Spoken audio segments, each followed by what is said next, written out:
লগ্নকুণ্ডলী থেকে যদি দেখেন যে 1 2 3 4 5 6 7 8 অষ্টম ঘরে মঙ্গল কেতু বসে থাকতে অত্যন্ত অশুভ এই যোগ, এটা যাদের থাকে তাদের কিন্তু অপঘাতে জীবনসঙ্গীর মৃত্যু পর্যন্ত হয়ে যেতে পারে। তাদের কিন্তু কোনো মাঙ্গলিকের সিমটম থাকে না, সংসারে অশান্তি ঝামেলা অশান্তি এরকম থাকে না, কিন্তু আচমকা জীবনসঙ্গী হাত থেকে চলে যায়, মানে জীবন থেকে চলে যায়, এই চিহ্ন কিন্তু এটা অবশ্যই খারাপ। তাছাড়া মঙ্গল কেতু জন্মকুণ্ডলিতে যেখানেই বসুক, যেই ঘরেই বসুক, আমি দেখেছি খারাপ ফলই দেয়। মানে এটা একটা ষড়যন্ত্র যোগ বলা যেতে পারে, অত্যন্ত অশুভ এই যোগ।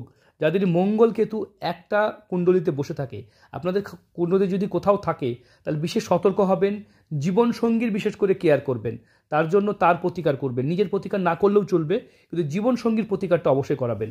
এটা সাবধানমূলক একটা ভিডিও, যারা মনে করছেন নিজের জীবনসঙ্গীকে ভালোবাসেন তাদের জন্য এই প্রতিকারটা করাবেন।